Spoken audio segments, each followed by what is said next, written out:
Welcome to Swords and Hammers, where truth comes clothed in tales, and the soul remembers what the mind forgets. The world is loud, but for these few minutes it can wait. Settle in, and listen well. The Giant's Last Morning. A tale told from behind the eyes of the fallen. I woke before dawn, as I always did, my bones aching in the cold. The valley of Elah stretched below our camp like a wound between two hills, and somewhere across that shadowed ground the Israelites huddled behind their fires, pretending they still had courage. They had none left. I had taken it from them, piece by piece, across these many days and nights of challenge.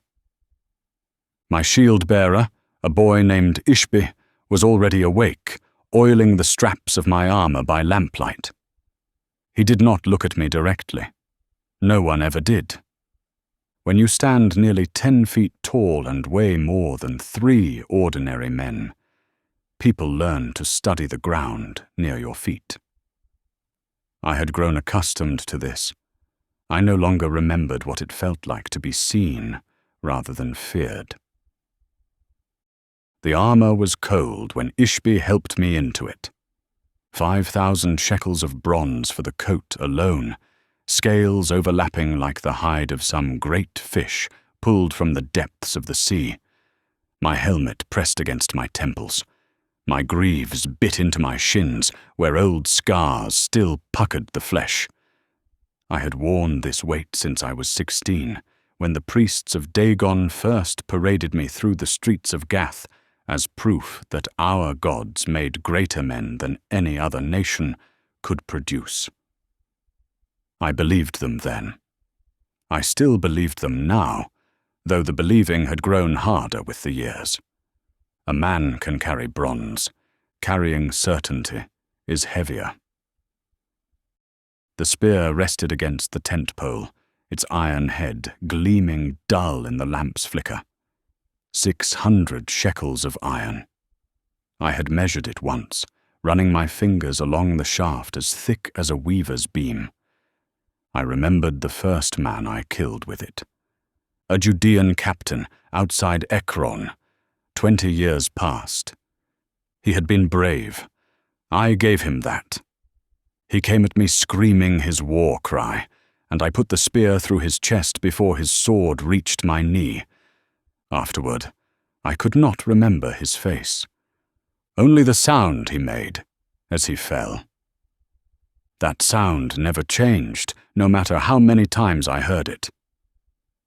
Men died the same way, whether they were tall or short, brave or terrified. They gasped, they clutched at the wound, they looked surprised, as if death were a stranger they had never expected to meet. I had met death so many times, he felt like a brother who walked beside me, waiting patiently for our paths to finally cross. Outside the tent, the Philistine camp stirred. Cook fires smoked. Soldiers muttered and stretched. Somewhere a donkey brayed, and I heard the clatter of bronze as men armed themselves for another day of waiting. That was all this siege had become. We came to Socho to break Israel, to humble their king Saul, to prove that the God they worshipped was nothing but wind and old stories. Instead, we waited. Morning and evening, I walked to the valley's edge and hurled my challenge across the divide. Morning and evening, the Israelites refused. Their ranks became still as graves when I appeared. I had seen mighty warriors turn their faces away rather than meet my eyes. I had watched veterans weep. And still, not one of them stepped forward.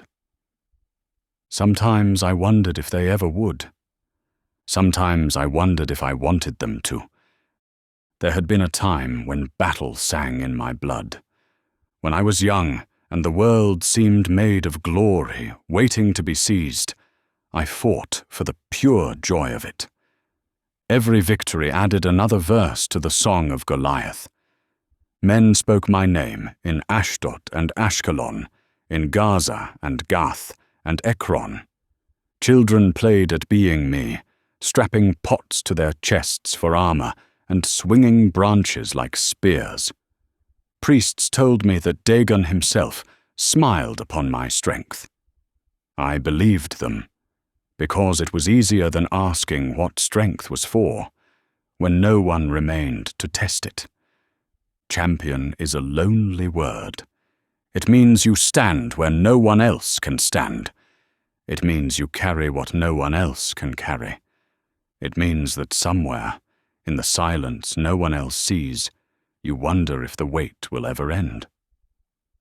I had brothers back in Gath, giants like myself, each of them waiting for glory of their own.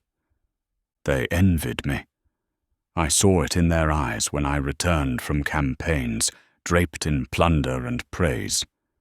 They did not understand that the plunder meant nothing, and the praise had grown hollow.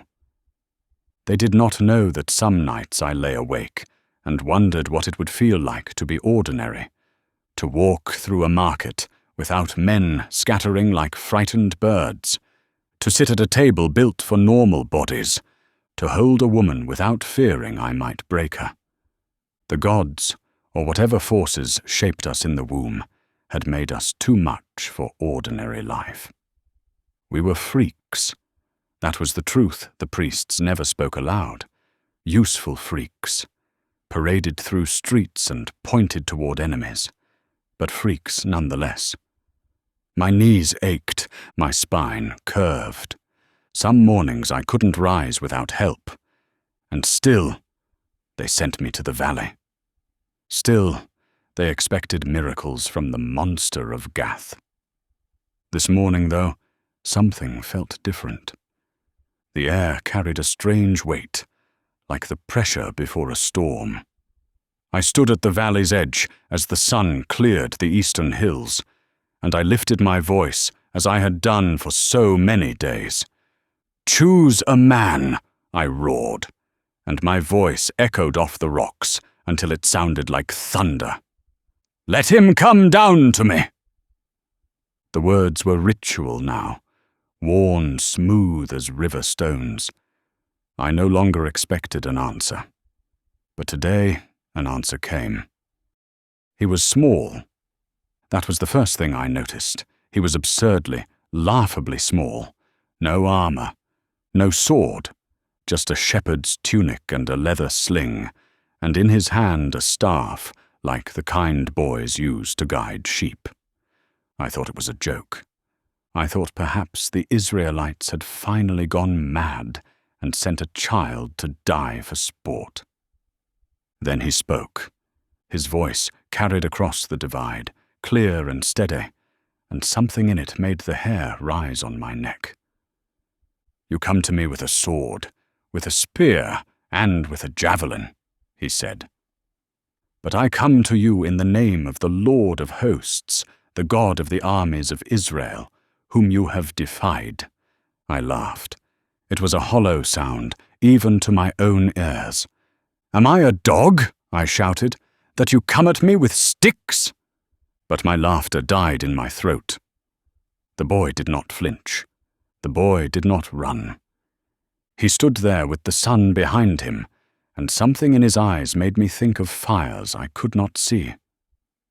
"This day the Lord will deliver you into my hand," he said. And I believed him. For one terrible, frozen heartbeat, I believed him. Then the old anger rose, and I shoved the doubt aside. And I strode forward to crush this insect who dared speak the name of his God as if it meant something. I have replayed what happened next 1,000 times in the darkness. He moved. His hand dipped into his shepherd's bag. The sling whirled once, twice, and then there was only the stone, impossibly fast, a blur of grey against the morning sky. I remember thinking, this is not how champions die. Champions die on their feet, swords in hand, facing worthy foes. They do not die to shepherd boys with river stones. They do not die kneeling in the dust of a valley whose name they cared nothing about. But the stone struck my forehead, and the world tilted, and I felt my knees buckle beneath the weight of all that bronze I had carried for so long. The sky wheeled overhead, the ground rushed up to meet me, and in that final moment, as darkness swallowed everything, I understood. I had spent my life believing that strength was the highest virtue, that the biggest spear and the heaviest armor made a man invincible. I had trusted in bronze and iron, in muscle and sinew, in the praise of priests who told me what I wanted to hear. But there was a power in that valley I had never accounted for. A god whose name I had mocked was laughing now, and his laughter was a stone finding the one gap in my defenses. The battle belonged to him. It always had. I simply never knew it until the knowing came too late. The last thing I saw was the shepherd boy running toward me, his face calm, his steps sure. He bent down and lifted my own sword from where it had fallen. Somewhere behind him, the Israelites began to shout. And I, Goliath of Gath, champion of the Philistines, terror of armies, realized that I had been the small one all along. Small in sight, small in understanding. Small before a God who delights in proving that his strength is made perfect in weakness, and whose purposes no armor can withstand.